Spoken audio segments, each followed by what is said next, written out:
Hewan itu juga hanya dengan satu nama. Setiap benda-benda di dunia itu cuma dengan satu nama.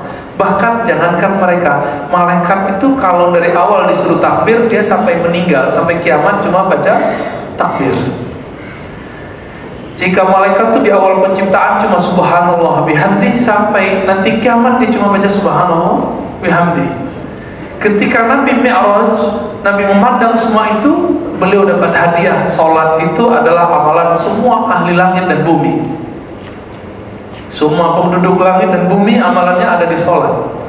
Oleh karena itu Imam Abdul Qahir Al-Baghdadi dalam kitab Usuluddin, ya, kitab Usuluddin judulnya, beliau mengatakan manusia itu disebut di Quran ahsanit taqwim. Ahsanit taqwim boleh diartikan alam minor. Kita ini alam kecil.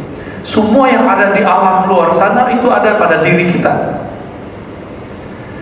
Maka alam ini disebut insan kabir, manusia yang besar. Kalau istilah di kampus itu mikrokosmos, makrokosmos, tapi istilah itu nggak usah kita pakai ya, nggak bikin kenyang kok. Baik, kembali ke teks ini. Ketika seseorang menginginkan sesuatu sebelum saatnya, itu disebut dengan syahwat yang tersembunyi. Udah dikasih masih pengen yang lain lagi, disebut himmahnya jatuh. Himmahnya jatuh. Dan perlu kita tahu bahwa saudara makan Allah, asbab dan tajrid itu bukan masalah tinggi atau rendah. Kadang-kadang orang yang di makom asbab itu lebih tinggi dari makom tajrid. Maksudnya gimana? Orang yang sambil bekerja dia tetap ngaji, tetap zikir, itu lebih kuat kualitas spiritualnya daripada orang-orang yang pensiunan, gaji datang sendiri tapi dia kurang amal. Lebih tinggi orang ini yang muda-muda ini. Itu sebabnya di dalam hadis Nabi yang sahih katakan, orang-orang yang masih muda tapi kolbunya nyangkut di masjid, qalbuhu mu'allaqun fil masjid, itu langsung dalam tataran wali-wali Allah. Jadi yang disebutkan 7 golongan yang dapat naungan di saat tidak naungan kecuali naungan dari Allah, itu adalah ciri-ciri wali Allah. Waliullah. Jadi wali Allah itu pertama, hati-hati Pak. Pertama itu imamun adil, imam yang adil. Dan nomor 3-nya adalah pemuda yang hatinya nyangkut di masjid, atau pemuda yang tumbuh dalam taat kepada Allah. Maka Bapak Ibu, siapapun yang kalbunya nyambung ke masjid dia pemuda, meskipun udah ubanan, ya. Karena masjid itu sebenarnya jauh. Masjid itu sebenarnya jauh walaupun samping rumah. Orang kalau lagi mau rekreasi bisa aja ke kemana-mana. Untuk mau ke Eropa dia bisa bayar, mau jalan capek. Tapi untuk jalan ke masjid itu kok kayaknya susah. Padahal samping rumahnya, samping kompleknya.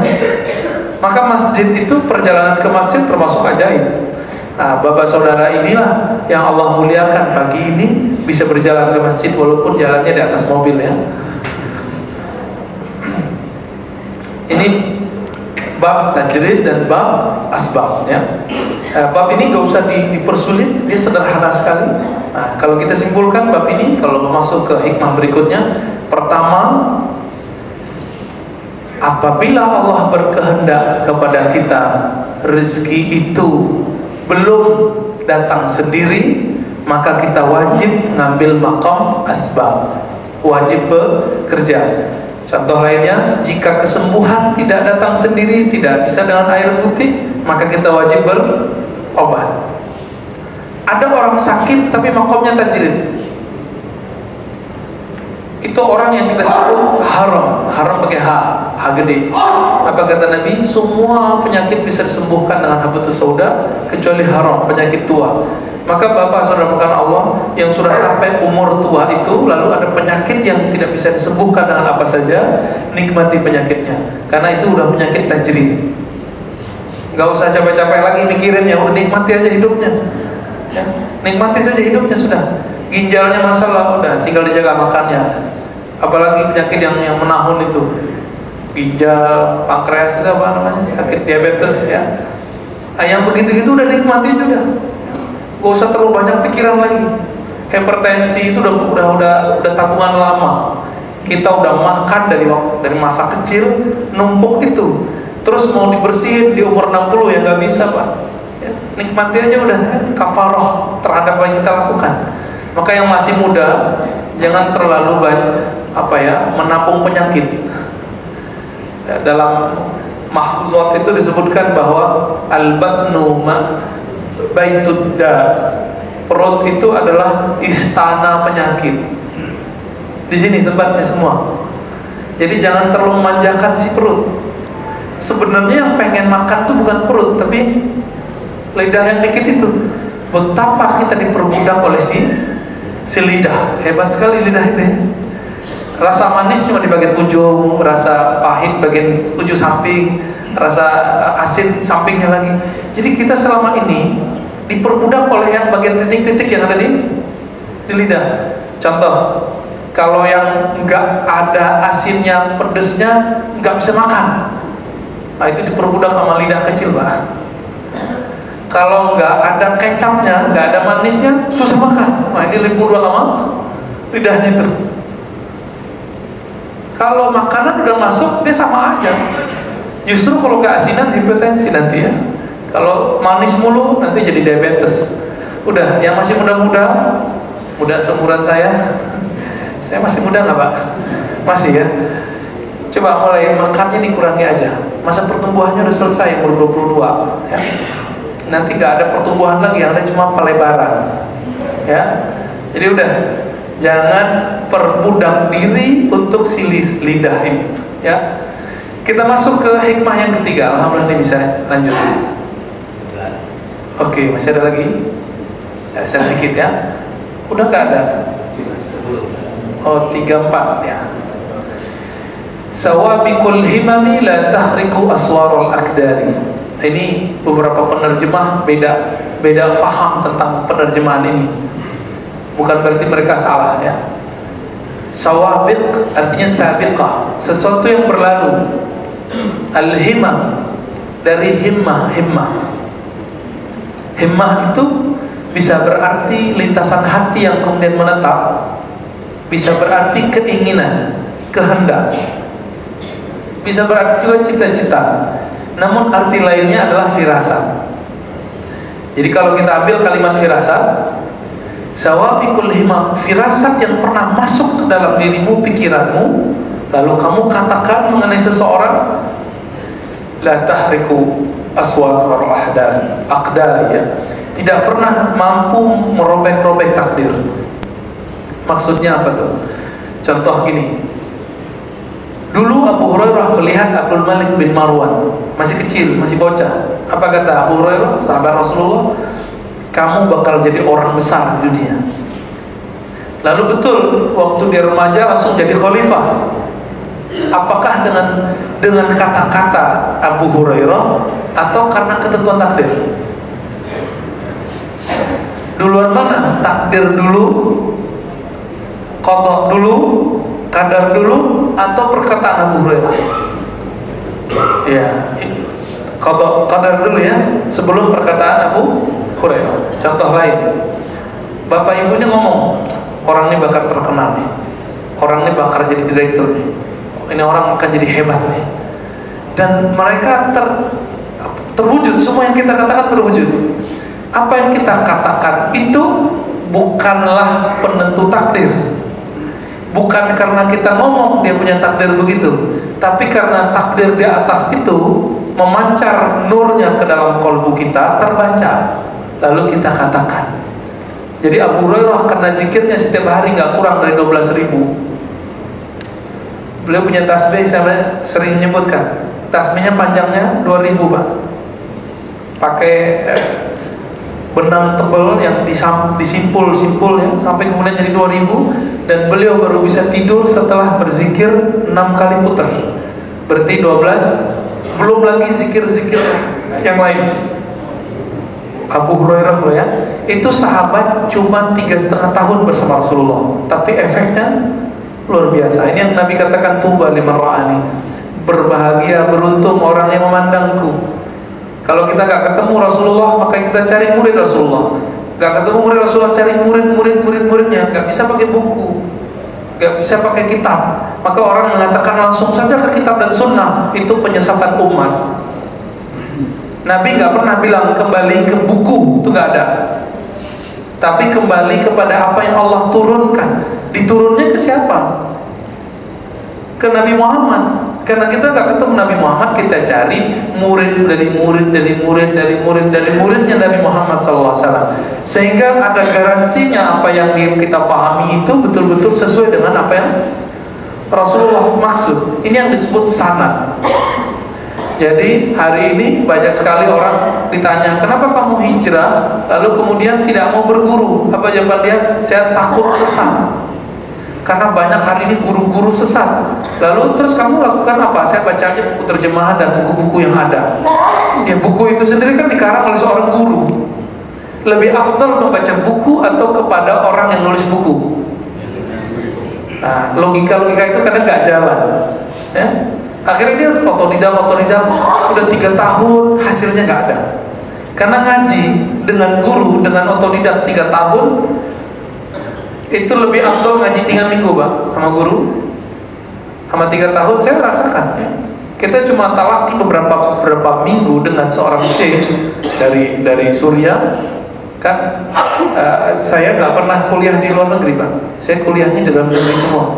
Tapi Allah antarkan guru-guru. Jadi saat itu makom saya tajrid. Dulu kita istikharah mau luar negeri atau dalam negeri. Istikharah nggak sebentar, 3 bulan saya istikharah. Lalu dapat jawabannya, kamu ke Jakarta. Di sana ada ahli hadis bernama Kiai Ali Mustafa Yakub. Nanti ketemu juga guru-gurunya. Ternyata benar. Ketika tahun kedua saya di sini, itu masyayikh dari Timur Tengah, sebelum Timur Tengah sekarang kacau, itu pada datang ke sini lalu buka pendaftaran. Siapa yang lolos ujian, maka bisa ikut kuliah dengan beliau itu. Itu cerita saya bisa baca kitab. Kalau nggak bisa baca kitab, nggak bisa ngomong Arab. Ya. Nah, dalam hal ini saya juga mengalami tajrid. Nah, di saat itu ada orang ngomong, ya, kamu tuh nanti bisa begini-begini. Ya. Kalaupun terjadi apa yang dia katakan, itu bukan karena kata-kata dia, tapi kalau dia terlalu halus seperti Abu Hurairah tadi, sehingga menangkap sinyal-sinyal yang ada di Lauh Mahfuz. Ini yang disebut firasat. Jadi firasat itu, kalbu kita sedang tajam, lalu bisa menangkap rahasia-rahasia yang di Lauh Mahfuz, menjadilah namanya firasat. Apa beda orang yang punya firasat dengan Nabi? Nabi itu alladhi, orang-orang yang unzila alaihi wahyu awin naba, yang diturunkan wahyu atau naba. Naba itu artinya kabar. Maka orang yang mendapat naba disebut nabi. Nabi itu karena kalbunya terlalu bening, maka bisa mengakses lebih sering ke Lauh Mahfuz. Maka sering Nabi SAW mengatakan, orang ini fil jannah, orang ini fil jannah. Terus ada seseorang yang rajin berperang, setiap kali perang bisa mengalahkan sekian musuh. Apa kata para sahabat, ya Rasulullah, apakah dia masuk surga? Nabi diam. Lah, bukan gitu. Para sahabat gak percaya, diputuin terus, diprihatin terus, sampai kemudian dia mampu membunuh puluhan orang-orang kafir. Tapi dia akhir jihad, badannya luka-luka, sakit-sakitan, kemudian tidak tahan, dia ambil pisau, dia tusuk jantungnya. Baru sahabat ini sadar, oh benar Rasulullah mengatakan, lah, ini bukan ahli surga. Nah, Nabi bisa baca itu Pak. Maka Nabi mengatakan, Abu Bakar fil jannah, Umar fil jannah, Abu Usman fil jannah, Ali fil jannah, Talha fil jannah. Nah, sebutkan 9. Nabi sebutkan 9 itu. Yang nomor 10-nya kan diperdebatkan riwayatnya. Yang meskipun orang-orang Syiah nggak sepakat sama hadis ini, ya Ahlus Sunnah sudah mensahihkannya. Itu sudah cukup. Kenapa Nabi sudah melihat? Ini yang disebut firasat, ya. Tapi ingat, firasat itu adalah lintasan hati pertama. Nomor 2 udah enggak. Maka istikharah itu adalah cara conditioning mendapatkan firasat yang benar. Dan tips ini kalau istikharah, kalau nggak yakin istikharah diulang sampai sekian hari, maka bisikan pertama di kalbu atau perasaan kecenderungan pertama di kalbu itulah yang Allah pilihkan insya Allah. Namun kadang-kadang yang Allah pilihkan secara fisik, secara zahir kita pandang kadang-kadang itu tidak enak. Kadang-kadang contohnya gini, ada seorang perempuan minta, ini cowok ngelamar saya, dia baik nggak? Dia sudah jatuh cinta. Lalu kemudian saya katakan kamu istiqoroh 3 hari. Hasil istiqorohnya apa? Jangan nikah sama dia. Oh, udah jatuh cinta. Gimana caranya? Saya bilang ikuti istiqoroh. Dia nggak mau. Kenapa? Dia sudah jatuh cinta, pahit gitu, pahit sekali. Jadi kadang-kadang firasat itu pahit. Kadang-kadang istiqoroh itu nggak kuat kita nerimanya. Namun bukankah jamu itu pahit tapi menyehatkan? Ya, jadi jangan-jangan ini lagi jadi jamu nih. Ya, maka Bapak Saudara makan Allah, ketika kita menemukan hal-hal seperti ini, jangan mengkultuskan orangnya, biasa aja. Ya, biasa aja. Kebetulan orang itu mampu menerima sinyal-sinyal langit, maka dia bisa ngomong. Satu kali ada seseorang masuk ke rumah Utsman. Lalu Utsman mengatakan fi wajhika asaruz zina. Di wajahmu ada bekas-bekas zina nih. Orang ini nggak pernah zina, tapi matanya sering jelalatan. Utsman mengatakan di matamu ada bekas-bekas itu. Orang ini marah, apa katanya? Ya Amirul Mukminin, hal unzila ba'da Rasulillah? Apakah masih ada wahyu turun setelah Rasulullah? Apa jawaban Utsman? Lah, enggak. Innama hiya firasatun, ya, itu hanyalah firasah. Lalu beliau mengatakan, ini sami'tu Rasulullah SAW yaqul, aku mendengar Nabi bersabda, ittaqu firasatal mu'min fa innahu yanzuru binurillah. Hati-hatilah terhadap firasat orang beriman karena dia memandang dengan nur Allah. Kalau cahaya ini dia ada batasnya nggak? Kalau cahaya matahari dia cuma 12 jam di khatulistiwa, 13 jam. Kalau subtropis 16 sampai 18 20. Kalau di kutub mungkin 3 bulan. 3 bulan siang, 3 bulan malam. Tapi kalau nur matahari pelita Allah itu dia nggak pernah redup. Ini yang dikatakan oleh Sayyidina Ibrahim, Innila uhibbul hafidin. Aku tidak suka pada sesuatu yang redup, yang hilang, yang tenggelam. Bapak Saudara makan Allah, orang-orang yang kalbunya nyambung kepada Allah, selalu menjaga zikir-zikirnya kepada Allah, maka dia akan memandang dengan nur Allah. Ini yang disebut Nabi, ma khaba man istakhara wa la nadiba man istasyara. Tidaklah rugi orang yang memulai urusannya dengan istikharah. Milih jodoh, milih kerjaan, milih sekolah buat anak, milih pengajian, milih guru. Sama ya. Terus tidaklah ya menyesal orang-orang yang bermusyawarah. Ini hadis dhaif, tapi Ibnu Taimiyah aja pakai. Ini bukti bahwa hadis dhaif itu boleh dipakai. Imam Bukhari dalam kitab Al-Mufrad saya meriwayatkannya juga ya. Artinya ini boleh dipakai. Kenapa tidak akan menyesal orang-orang yang musyawarah? Karena kita musyawarah dengan ahli qalbu. Jadi bermusyawarahlah dengan ahli qalbu. Jangan musyawarah dengan ahli kelabu, Pak. Ya, kalbu sama kelabu dikit itu bedanya. Kalau ahli kelabu tambah ngobrol sama dia tambah galau. Tapi ahli kalbu semakin ngobrol sama dia tambah jelas, tambah mantap. Ya, itu tips istikharah. Jadi apapun urusannya istikharahkan. Jangan sampai istikharahnya cuma pas mau nikah doang. Akhirnya sukses cuma di nikah, di kerjaan nggak sukses, berguru nggak sukses, ya, berteman nggak sukses. Milih rumah pun perlu istikharah. Milih rumah perlu istikharah, Pak. Karena rumah mau kita tinggalin kan. Nah, karena sudah beli rumah dulu nggak istikharah, sekarang minta doa hajat aja. Ya Allah, saya sudah beli rumah ini dulu saya nggak istikharah, tolong berkahi rumah ini. Itu gitu aja Pak doanya. Baik, mau ada pertanyaan nggak?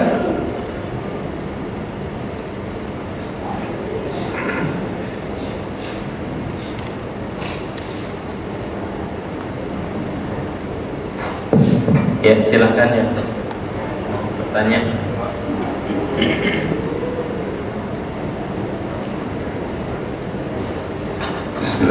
Assalamualaikum warahmatullahi wabarakatuh. Ustaz, mungkin saya kayak nyimpang sedikit. Ada 3 istilah yang saya pahami, cuman kita perlu tahu tidak. Satu adalah jiwa, 2 raga, 3.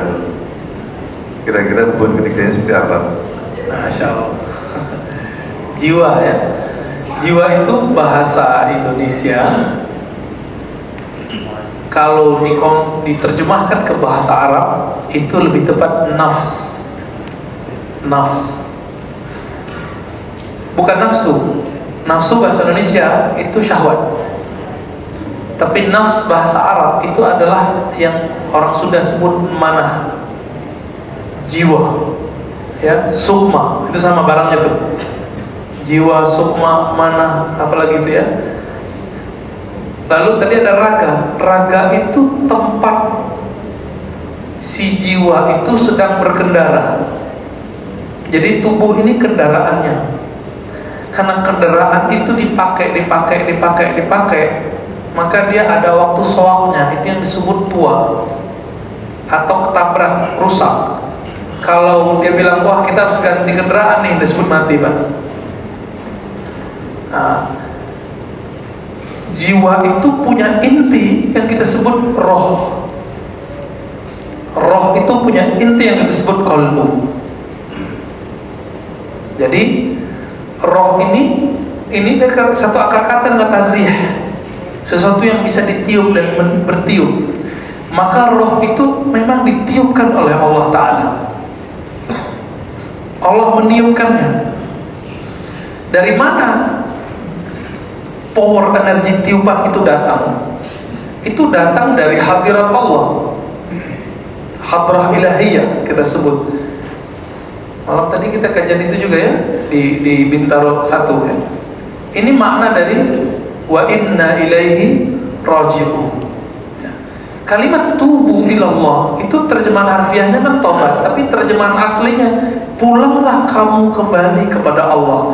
Ini yang disebut oleh Umar bin Khattab, mutu qabla an tamutu. Matikanlah dirimu sebelum kamu mati. Jadi Nabi mengatakan an-nasu niyam idza matu intabahu. Semua manusia itu aslinya dia tidur, dia lalai. Ketika mereka tidur, mati, mereka baru bangun. Jadi kenapa bangun itu disebut sadar? Ketika Allah cabut nyawanya baru dia sadar. Nah, jangan sampai kesadaran kita nanti. Orang-orang yang sadar sebelum kematian ini yang disebut yang mati sebelum mati. Ini bukan hadis tapi perkataan Umar bin Khattab, kita sebut hadis mauquf. Ya. Apa maksudnya mati sebelum mati? Orang yang hidup itu dia pasti tamak. Lalu tamaknya dia kondisikan. Nah, maka dia sudah mematikan sifat tamaknya. Itu mati. Ya. Ada kawan saya, kalau anak-anak ramai di masjid itu ngamuk-ngamuk dia ke anak-anak, ya. Berarti dia belum mematikan hawasnya, indranya ketika sholat. Seorang sahabat Nabi ketika sholat pernah terjadi kebakaran, dia nggak tahu bahwa dia lagi sholat. Bagi dia Allahu Akbar, Allah yang besar, selain Allah kecil. Udah selesai sholat, ternyata api di mana-mana. Ada sahabat yang begitu. Itu berarti sahabatnya sudah mematikan fisiknya sebelum mati yang sebenarnya. Saya baru paham itu ketika melihat anak-anak, kawan-kawan, teman-teman, mbak-mbak, mas-mas, kalau udah pegang handphone, disapa nggak nyambut. Itu mati juga tuh. Cuma matinya terjebak di alam maya, ya kan? Bukan di alam rohani. Kalau di alam rohani dia hidup, tapi dia terjebak di alam maya, imajinatif. Akhirnya ini yang disebut ulaika fi dhalalin mubin.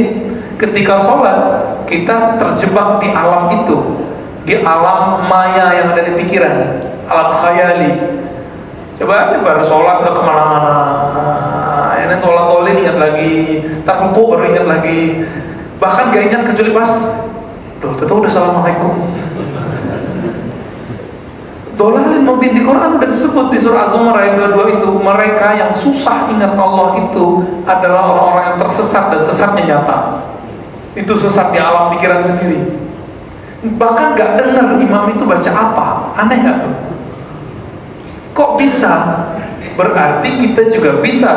Kalau kita sibuk dengan Allah, sibuk dengan qalbu, sibuk dengan jiwa, kita gak akan sibuk sama yang lain. Jadi ternyata di dalam ini ada smartphone canggih.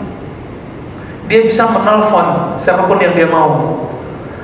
Maka Nabi kasih dikit-dikit istikharah itu adalah menelpon Allah, Pak. Ya, nanya, ya Rob, jika ini baik, tolong mudahkan. Jika ini buruk, tolong jauhkan. Jadi kita itu diajarkan oleh Rasulullah supaya jadi punya rohaninya nyambung. Nggak perlu datang ke ustaz terus untuk istikharah itu. Diajarkan kemandirian rohani. Itu beda Rasulullah dengan para rahbaniyun, ya, para rahib, ya. Itu bedanya Rasulullah dengan mereka. Kalau mereka harus lewat kami dulu baru nyampe. Nabi enggak. Nabi ajarkan zikir-zikirnya, lalu sahabat bergerak sendiri, lalu dimonitor lewat jauh. Jadi raga ini, Bapak sanokan Allah, mirip kendaraan. Kalau udah rusak, yang punya kendaraan bilang apa? Ganti aja deh. Ya, pergantian itu yang disebut kematian. Udah siap belum? Mau ganti tapi gak punya modal, sengsara di alam barzakh. Ya, kayak kita lagi jalan, di tengah jalan rusak, gak bisa beli baru, gak punya alat untuk membersihkan juga, memperbaiki. Udah, orang itu sengsara, dia akan dorong. Sehingga seharusnya kendaraan itu kita yang dibawa sama dia, sekarang kita yang bawa dia. Nah inilah ketika raga menjadi tuan bagi roh.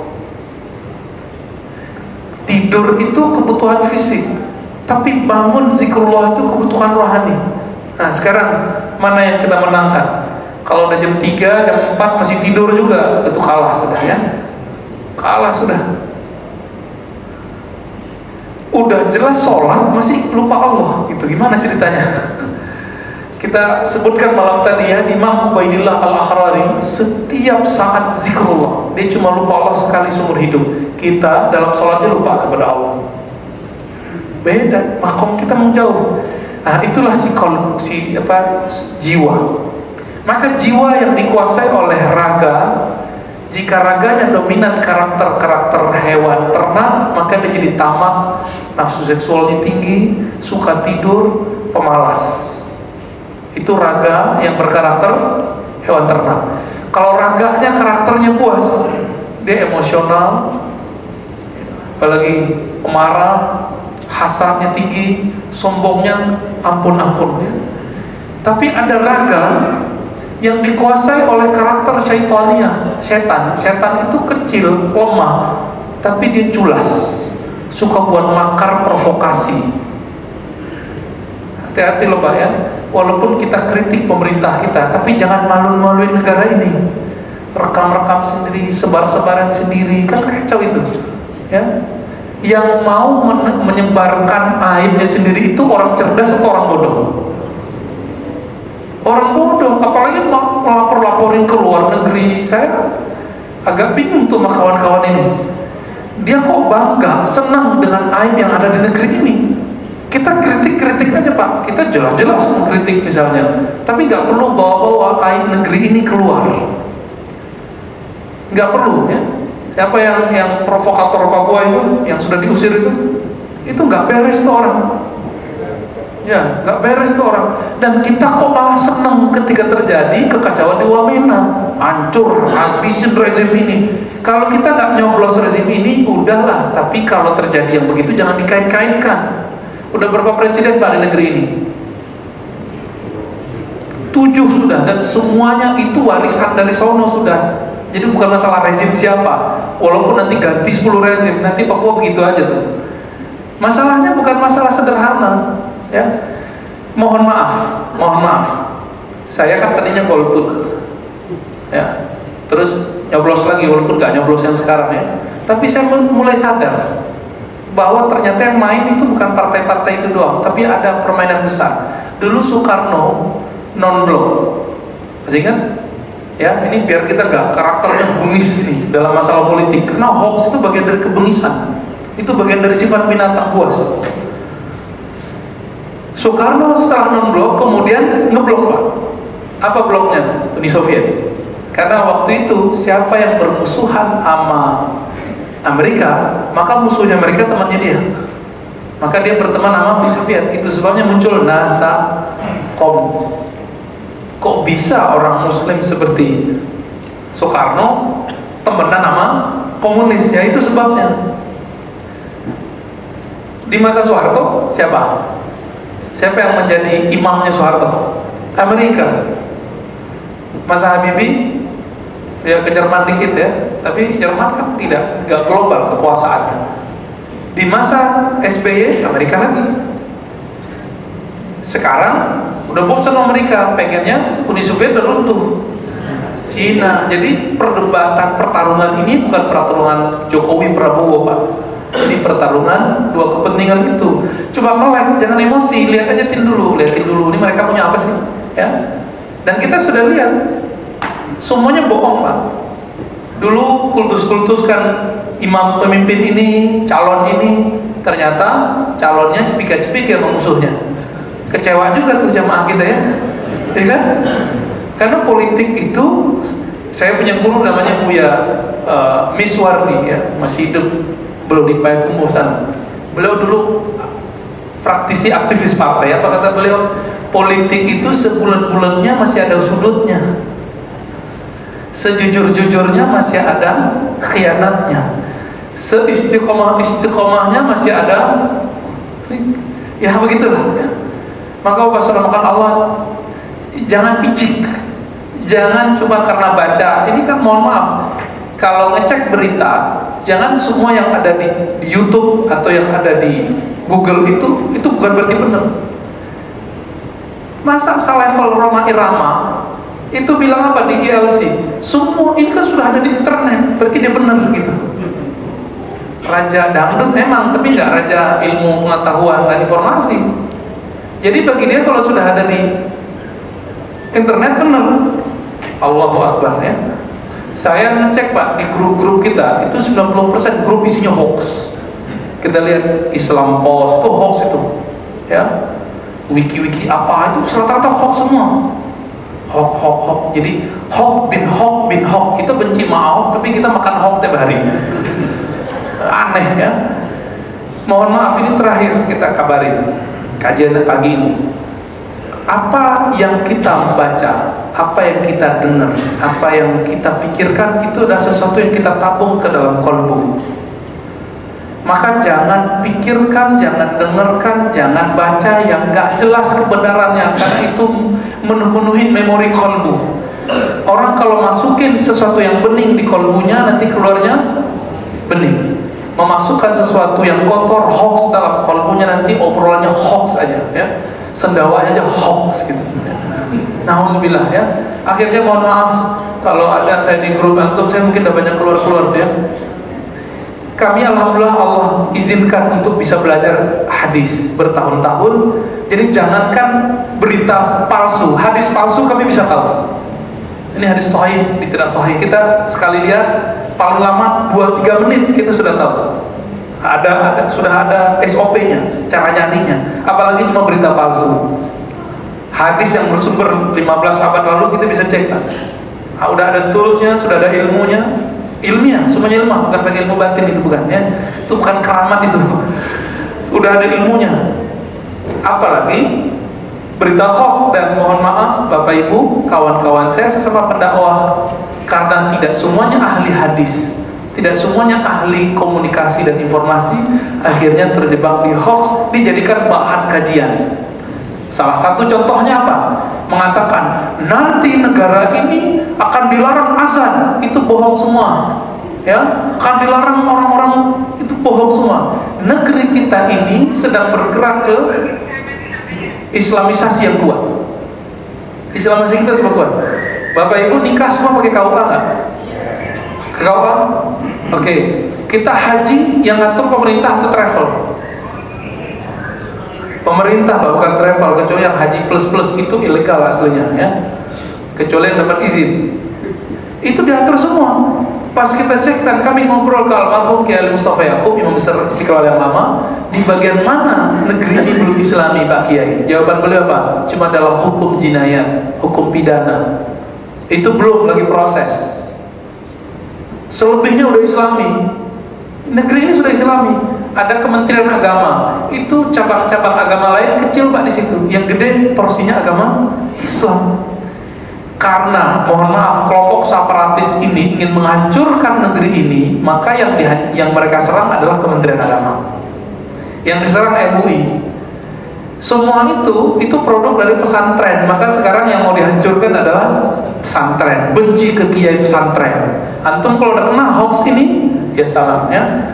Maka kata Imam Bukhari bahwa Nabi SAW bersabda, Allah berfirman, Man adali waliyan faqad azantuhu bil harb. Siapa yang memerangi wali-waliku, kiai-kiaiku, ulama-ulamaku. Ulama itu bukan yang orator-orator di sini, tapi yang mereka jaga santri-santri di pesantren itu. Kalau kita sudah boleh benci pesantren cuma karena ada trailer yang nggak cocok sama pesantren, santri itu, ya jangan karena trailer itu kemudian kita membenci pesantren, Pak. Pesantren itu sudah menyumbangkan kemerdekaan di negeri ini. Para mujahid-mujahid itu rata-rata orang-orang pesantren. Nah, jadi jangan pernah benci. Sekali benci wali-wali Allah yang mengabdikan dirinya untuk umat, faqad azantuhu bil harb. Aku nyatakan perang pada mereka, hilang keberkahan di negeri ini. Ya, terakhir Syekh Taufik Al-Buti dibunuh di Suriah. Lagi pengajian. Maka Suriah sekarang susah untuk balik. Kenapa? Wali Allahnya dibunuh oleh jamaahnya sendiri, oleh murid-muridnya sendiri, oleh rakyatnya sendiri. Nah, jangan sampai ini terjadi di negeri kita. Mereka lagi mau coba ini perang adu Sunni Syiah, adu lagi apa yang bisa konflik mereka adu semua. Jadi nggak ada urusan masalah presidennya siapa, tapi masalahnya ingin menghancurkan kita. Nah, semoga kajian ini bisa bikin kita move on ya dari masa-masa itu, dari hoax-hoax itu, dan hati kita telah sadar saya di makom tajrid atau di makom asbab. Falya'rif falya'tabir ya ulul albab. Maka ketahuilah posisi kita di mana wahai orang-orang yang berakal. Wassallallahu ala nabi Muhammad. Subhanakallahumma wa bihamdika asyhadu an la ilaha illa anta astaghfiruka wa atubu ilaik. Silakan salat sunat. Assalamualaikum warahmatullahi wabarakatuh.